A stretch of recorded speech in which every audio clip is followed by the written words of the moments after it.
Assalamualaikum warahmatullahi wabarakatuh. Perkenalkan, kami kelompok 8 dari kelas Public Relation A2 akan menjelaskan mengenai peran Public Relation dalam mengatasi krisis pasca jatuhnya pesawat AirAsia pada tahun 2014.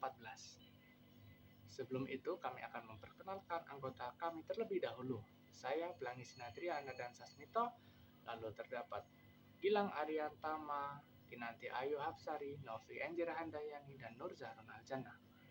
Sebelum membahas hal ini lebih lanjut, saya akan menjelaskan mengenai profil perusahaan AirAsia itu sendiri. AirAsia sendiri lahir pada tahun 2001 ketika dua pesawat tua dibeli oleh Tan Sri Tony Fernandes dan mitranya dari pemiliknya yang asal Malaysia, yaitu DRB Hilton, seharga koin 1 ringgit Malaysia. Namun juga meninggalkan hutang sebesar 11 juta dolar Amerika Serikat.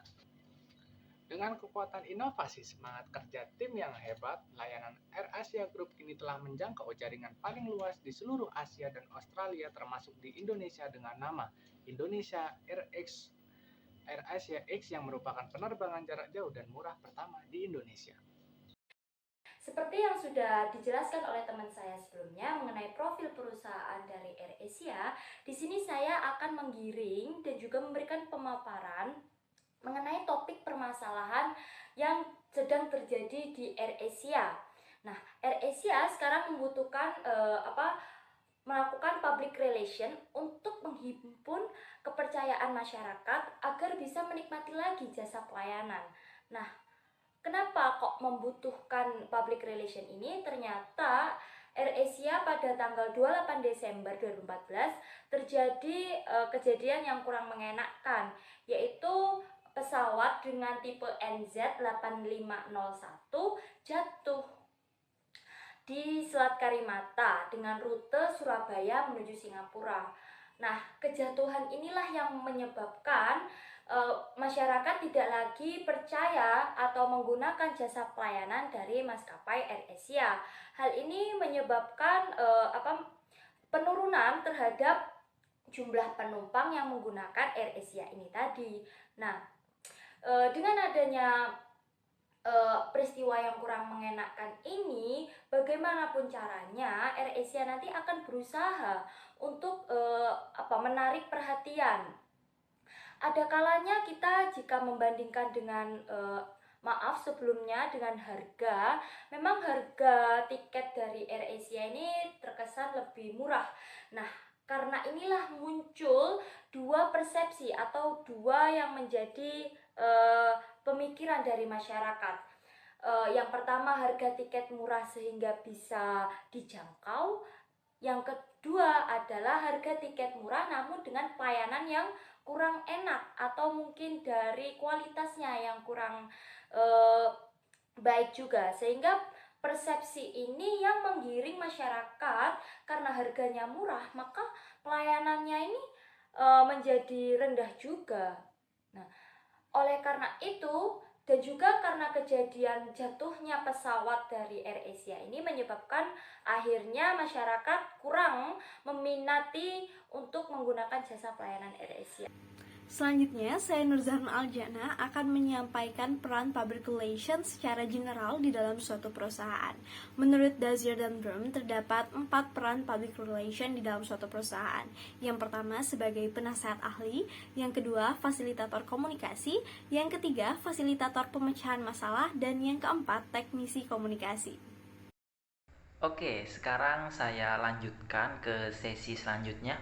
Setelah tadi dibahas mengenai profil perusahaan, yaitu AirAsia dalam hal ini, kemudian juga dijelaskan secara singkat mengenai permasalahan apa yang sedang dihadapi oleh AirAsia, kayak gitu. Permasalahannya adalah mengenai AirAsia dihadapkan akan sebuah krisis, di mana pesawat dari tujuan Surabaya ke Singapura mengalami kecelakaan pada tahun 2014 silam. Oleh karena itu, di sini saya akan menjelaskan langkah-langkah bagaimana yang diambil oleh PR atau Public Relation perusahaan AirAsia, khususnya AirAsia Indonesia dan juga AirAsia Pusat yang berada di Kuala Lumpur, Malaysia, dalam merebranding perusahaan mereka dan juga di saat situasi di mana di saat krisis ini terjadi. Oke, secara keseluruhan terdapat beberapa langkah-langkah yang dilakukan oleh PR dari AirAsia. Yang pertama, mereka menggunakan basis media sosial sebagai kekuatan utama mereka dalam melakukan PR. Jadi di dalam media sosial, khususnya Twitter, Facebook, dan Instagram, PR melakukan manajemen berupa satu, menggunakan media sosial tersebut untuk melakukan hubungan baik kepada keluarga korban ataupun kepada media massa. Kedua, memudahkan media berita atau media massa yang ada di Indonesia untuk mengakses informasi yang mereka hadirkan di dalamnya. Kemudian ada juga menyampaikan rasa duka yang mendalam sebagai bentuk kepedulian AirAsia terhadap para korban kecelakaan dan merampingkan proses komunikasi agar komunikasi yang update itu lebih mudah diakses oleh para keluarga korban, dan juga aktif berkomunikasi antara media massa, media sosial, dan juga perusahaan. Beberapa teman saya telah menjelaskan secara singkat mengenai strategi PR untuk merebranding citra perusahaan AirAsia sebagai salah satu perusahaan penerbangan di Indonesia. Lalu, bagaimana dengan kesimpulannya? Pihak AirAsia berusaha untuk mengembalikan citra perusahaan dan mendapatkan kembali kepercayaan publik dengan memanfaatkan strategi public relations. Pihak PR AirAsia berupaya untuk mengoptimalkan media sosial sebagai ujung tombak PR untuk merebranding perusahaan. Nah, melalui media sosial ini, PR menyebarkan informasi, menjaga dan mempererat hubungan dengan keluarga korban, serta memanajemen hubungan dengan media berita. Itulah penjelasan singkat dari kelompok kami mengenai strategi PR AirAsia untuk menangani krisis akibat jatuhnya pesawat KZ8501. Sekian dari kelompok kami. Mohon maaf apabila terdapat kekurangan dalam penyajian presentasi kami. Terima kasih. Wassalamualaikum warahmatullahi wabarakatuh.